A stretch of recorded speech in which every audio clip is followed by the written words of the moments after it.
Assalamualaikum warahmatullahi wabarakatuh. Perkenalkan, saya Arum Puspitasari dari kelas Akuntansi 5A.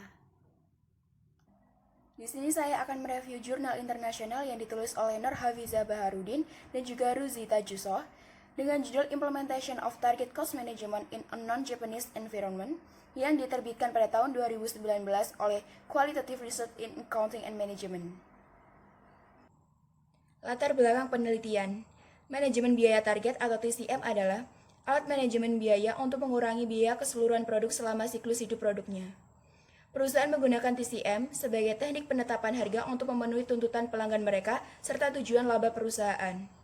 Konsep dasar TCM adalah target biaya yang diturunkan dari harga jual target dikurangi margin keuntungan target. TCM telah menjadi populer di kalangan perusahaan Jepang di berbagai industri, seperti manufaktur mobil, elektronik, dan peralatan transportasi. Implementasi TCM di lingkungan Jepang sudah matang, terintegrasi, dan juga sukses. Sebuah studi kasus dilakukan di Malaysia. Perusahaan komponen otomotif mengungkapkan bahwa terdapat perbedaan dalam praktik TCM, yaitu harga pengaturan dibandingkan dengan perusahaan Amerika Serikat dan Jepang. Namun demikian, tidak ada penjelasan mendalam mengenai apa yang menyebabkan perbedaan tersebut. Oleh karena itu, penelitian ini dilakukan untuk mengetahui perbedaan praktik TCM di antara Malaysia dengan TCM di Jepang. Perusahaan kasus di Malaysia yang digunakan di dalam penelitian ini adalah perusahaan ABC. Perusahaan ABC dipilih dalam penelitian ini karena ada 3 alasan. Yang pertama, dari studi pendahuluan tentang praktik TCM di beberapa perusahaan otomotif, perusahaan ABC dipilih sebagai yang paling sesuai fokus studi dalam hal desain, proses, dan dokumentasi TCM. Yang kedua, perusahaan ABC secara luas dihadapkan pada metode manufaktur Jepang, seperti yang didirikan melalui proyek joint venture antara mitra Malaysia dan Jepang, di mana mayoritas ekuitas dimiliki oleh pemerintah Malaysia melalui perusahaan induk.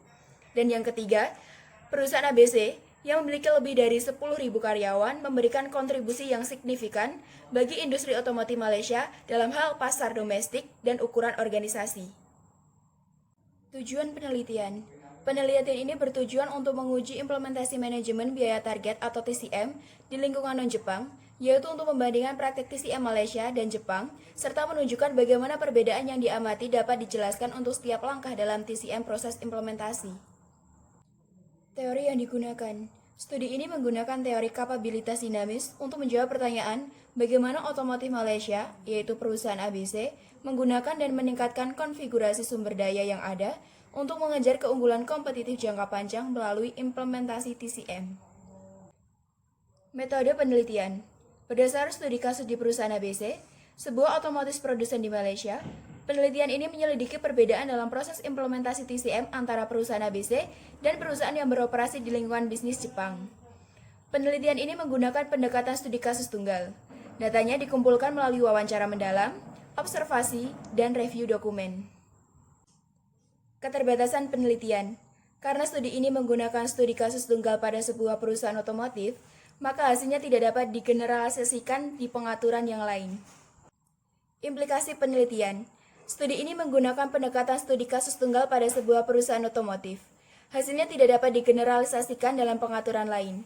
Temuan ini memberikan wawasan tentang implementasi TCM di negara berkembang seperti Malaysia. Pemahaman yang lebih baik tentang TCM sebagai alat bisnis kompetitif dapat membantu mempromosikan penerapan TCM di negara berkembang lainnya. Temuan baru membantu perusahaan TCM potensial di industri yang sama untuk memitigasi dan memanfaatkan risiko kegagalan dalam penerapan TCM dengan memodifikasi proses implementasi TCM agar sesuai dengan lingkungan konstektualnya. Hasil penelitian. Temuan menunjukkan bahwa perusahaan kasus yaitu perusahaan ABC mampu beradaptasi dan mengkonfigurasi ulang sumber dayanya dan proses bisnis melalui aktivitas TCM untuk mencapai tujuan perusahaan. Meskipun beberapa perbedaan dalam praktik dicatat, implementasi TCM utama langkah-langkah yang disarankan oleh literatur yaitu perusahaan Jepang diikuti oleh perusahaan ABC.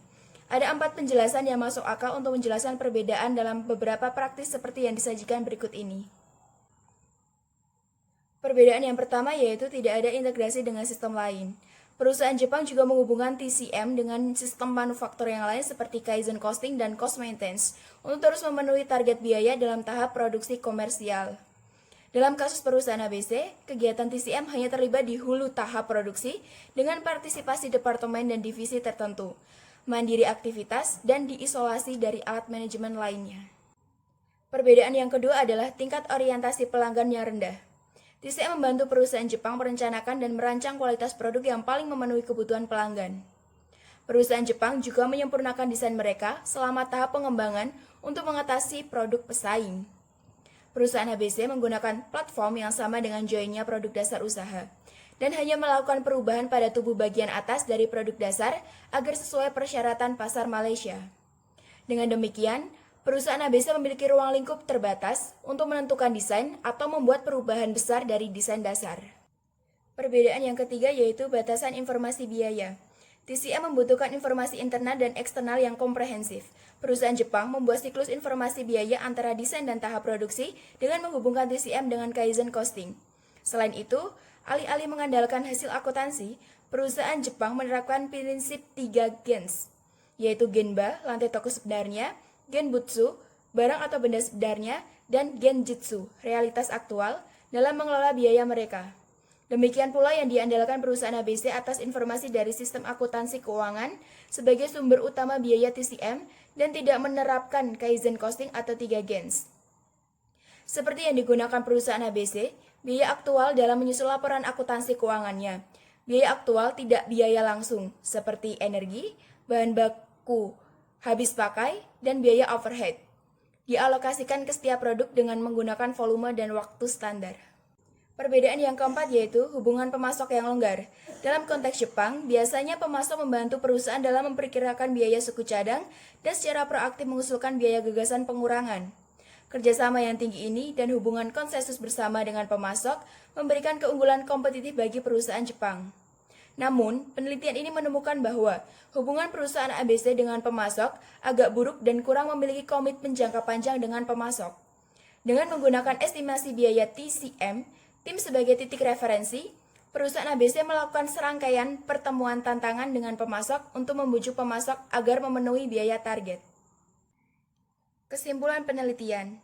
Temuan penelitian ini menunjukkan bahwa meskipun praktik TCM kunci yaitu di perusahaan ABC Malaysia sangat mirip dengan yang ditemukan di Jepang, rincian proses implementasi TCM dalam konteks Malaysia adalah berbeda dari TCM Jepang yang asli.